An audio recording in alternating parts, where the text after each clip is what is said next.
itu mendapatkan pahala beribadah kepada Allah Subhanahu wa Ta'ala. Tuh tadi minta berkah dalam bulan Rajab dan bulan Sya'ban. Apa sih itu berkah, Ustaz? Ziyadatul khair, bertambah-tambah baiknya. Alhamdulillah tahun ini perasaan dari Januari sampai bulan Desember sholat kita gak pernah lepas 5 waktu, lancar, walaupun gak berjamaah ada ya. Padahal sebaik-baik kita berjamaah maupun di rumah maupun di masjid, dan sebaik-baiknya lelaki itu di masjid. Kemudian apa lagi? Sholat Idul Adha dan sholat Idul Fitri. Itu daripada doa-doa yang kabul, serta pertengahan bulan Sya'ban. Maka perintah berdoa kepada Allah, ketika kita sedang berdoa maka kita sedang beribadah, sedang melaksanakan perintah Allah Subhanahu wa Ta'ala. Bahkan seorang hamba yang senantiasa memohon kepada Allah, Allah itu cinta, Allah itu demen. Mau didemenin Allah, Pak? Mau. Kenapa? Karena Allah Subhanahu wa Ta'ala yang maha segalanya. Nah, kita pakai baju dari Allah, kita makan dari Allah. Apa yang kita kagak mau berdoa? Minimal alhamdulillah. Alhamdulillah, mengucapkan rasa syukur kepada Allah yang telah memberi pakaian, yang telah memberi makan, yang telah memberikan nafas kita. Benar. Coba kalau di rumah sakit 1 botol, kalau di agen 50, kalau sudah masuk ke rumah sakit bisa 200.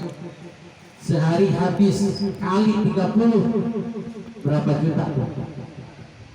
Berapa juta? 200 kali 3 berjuta-juta. Banyak dah. Tuh Pak, itu yang terkadang kita lupa. Diberikan nikmat Allah Subhanahu wa Ta'ala, napas dengan lega, makan terasa enak, tapi kadang kita lupa kepada Allah. Mau makan lupa bismillah, sudah makan lupa alhamdulillah.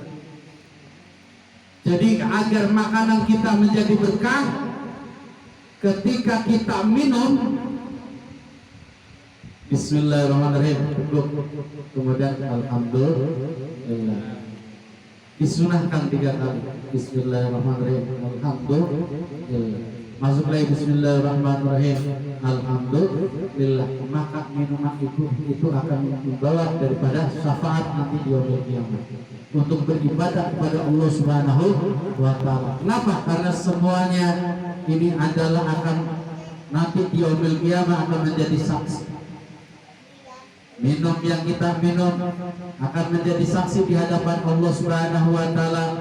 Yang kita hidangkan jeruk, semangka, roti maupun lain sebagainya akan menjadi saksi di hadapan Allah Subhanahu wa Ta'ala.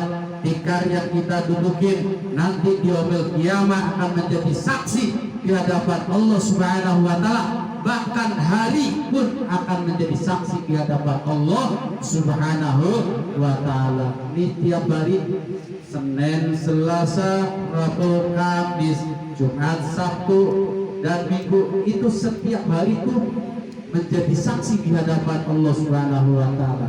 Hari Senin kita melaksanakan apa aja, banyak amal solehnya apa, banyak maksiatnya kepada Allah, akan menjadi saksi. Bahkan akan sedih ketika hari itu waktu tidak dimanfaatkan diri kita untuk beramal soleh kepada Allah Subhanahu wa Ta'ala. Tapi kita alhamdulillah awal bulan Rajab dari maghrib sampai isya kita berkumpul bersama-sama untuk melaksanakan daripada perintah Allah, dan kita sama-sama memohon kepada Allah agar umur kita menjadi umur yang berkah. Amin. Amin. Amin nggak apa-apa. Doain di baik. Amin. Kepengen berkah. Ya Allah. Allah udah berkah enak. Ini gajinya banyak tapi berkah. Alhamdulillah. Udah dikit agak berkah. Alhamdulillah. Maka ketika kita diberikan nikmat, kita tadi ingin mendapat cintanya Allah, disenangi oleh Allah Subhanahu wa taala, maka dicatat oleh Allah Subhanahu wa taala nanti di yaumil qiyamah orang yang bahagia siapa tuh? Yaitu orang yang senantiasa dia makan makanan yang halal. Tentunya dapat rizki yang halal yang masuk ke dalam perut hasil keringat kita, bukan mencuri, bukan menipu, bukan mengurangi timbangan dan lain sebagainya, tapi betul-betul dari lubuk hati tenaga kita asupkan makan yang halal, maka itulah akan membawa keberkahan, dicatat di sisi Allah Subhanahu wa taala hamba yang bahagia. Jadi ketika kita masuk ke dalam perut kita, masuk ke dalam perut istri kita, masuk ke dalam perut anak-anak kita, nasi yang kita masak, lauk yang kita masak, air yang kita minum itu jerih payah hasil yang halal, maka itu akan mendapatkan pahala di Allah Subhanahu wa taala dan menjadi enteng dalam beribadah kepada Allah. Maka pantas Allah mencatat hamba yang bahagia. Yang kedua, orang yang nanti di yaumil kiamat dicatat hamba-hamba yang bahagia, orang yang senantiasa dekat dengan para ulama, yang senantiasa silaturahmi kepada para alim ulama, yang senantiasa menuntut ilmu kepada ulama, langsung di hadapan, bukan ulama Google, bukan ulama YouTube maupun ulama-ulama yang lainnya, tetapi dengan ulama yang benar-benar bil wujudi ada di hadapan kita. Maka beruntung orang yang senantiasa silaturahmi maupun dekat dengan para ulama, maka pahalanya besar, pahalanya besar. Man zaru aliman faka'ana ma zarani. Barang siapa yang bersilaturahmi kepada para ulama, maka dia seakan-akan berziarah kepadaku. Tuh kata baginda Rasulullah SAW. Jadi kata baginda Rasulullah SAW, barang siapa yang senantiasa rajin silaturahmi kepada para alim ulama, tentunya duduk, tentunya mendapatkan ilmu, nasihat dan lain sebagainya. Apalagi setiap tahun, bukan setiap tahun atau tiap bulan habis gajian datang para ulama diberikan hadiah. Masya Allah, nambah berkah hidup. Maka dia seolah-olah berziarah kepada baginda Rasul. Kalau kita ke Mekah mahal apa mahal? Sekarang apalagi lumayan, ya, bisa di atas 50, ya, berangkat haji 80 berapa, ya, nah itu, ini banyak di atas 50, ya. Ini cuma duduk datang silaturahmi sama para alim ulama, maka seolah-olah ziarah kepada baginda Rasul. Man sofa aliman faka'ana ma sofahani. Dan barang siapa bersalaman kepada para alim ulama, maka dia seolah-olah bersalaman dengan baginda Nabi Muhammad SAW. Barang siapa yang berziarah sama berziarah kepada baginda Rasul, dan barang siapa yang bermusafah atau bersalaman kepada para ulama, maka seolah-olah dia bersalaman kepada baginda Rasulullah SAW. Jadi sunnah bersalaman dengan ulama, cium tangan, sunnah, membawa keberkahan. Dulu ketika baginda Rasul ketika perang, kemudian pada saat itu kena panah, darahnya mengalir turun ke bawah, keringatnya berkucuran, kemudian dihalangi oleh para sahabat dan lain sebagainya. Kenapa? Karena takut kalau jatuh darahnya ke tanah, takut semuanya musuh-musuhnya akan hangus. Namun saking cintanya kepada musuh juga, dia didadangin darah. Bahkan keringatnya harum, bisa menjadi obat dan lain sebagainya. Ini baginda Rasulullah SAW. Apalagi rambutnya baginda Rasul. Ya, dulu para sahabat senantiasa berwasilah dengan rambutnya baginda Rasul, taruh di peci, kemudian dia perang, diberi kemenangan oleh Allah Subhanahu wa Ta'ala. Ini salah satu keutamaan daripada baginda Nabi Muhammad sallallahu alaihi wasallam. Man zara'a liman faqada ma zarani, man safa'a liman faqada ma safa'ani, man jalasa aliman faqana ma jalasani fid dunya. Dan barang siapa yang duduk bersama ulama, maka dia seakan-akan duduk bersama kepada baginda Rasulullah sallallahu alaihi wasallam. Ketika kita duduk di majelis taklim, itu seakan-akan kita duduk bersama dengan baginda Nabi Muhammad sallallahu alaihi wasallam. Tapi jarang pada mau. Jarang pada mau duduk mendengarkan majelis taklim, padahal pahalanya besar. Barang siapa yang duduk di majelis taklim saat aja, nggak bawa pulpen,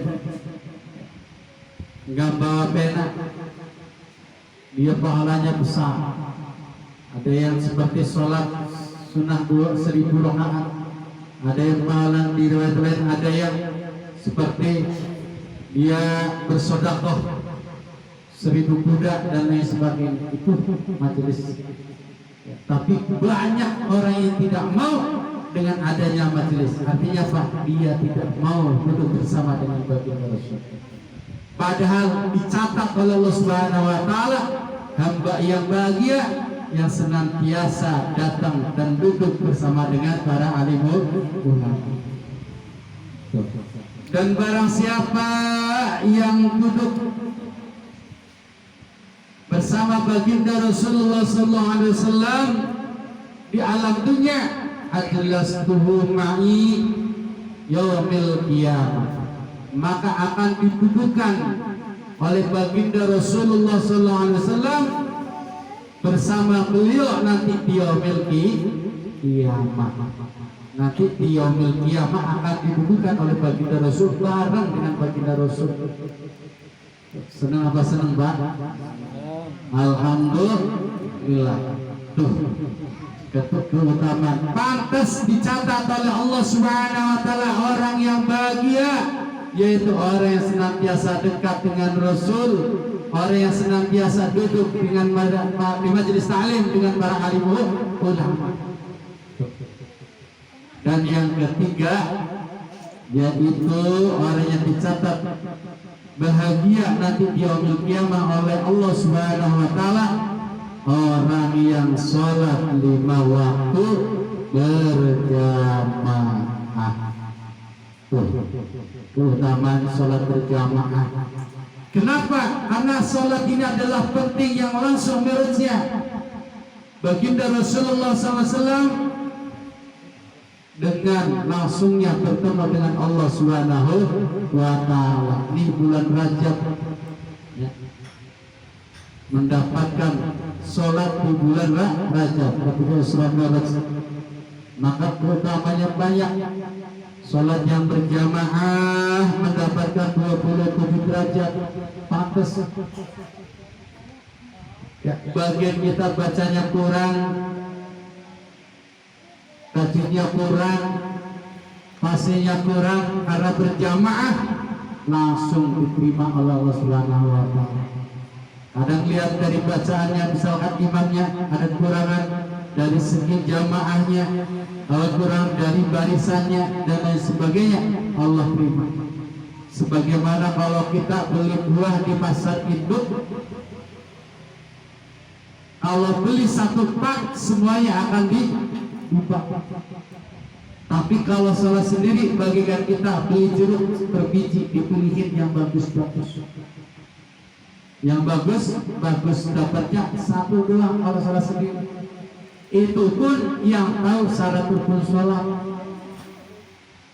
yang tahu batalnya sholat, bacaannya harus tartil dan benar, itu baru dapat satu. Maka beruntung orang yang istiqomah melaksanakan sholat berjamaah, maka dicatat oleh Allah Subhanahu wa taala hamba-hamba yang bahagia. Baik hadirin yang telah Allah Subhanahu wa taala, mungkin ini semomen ya.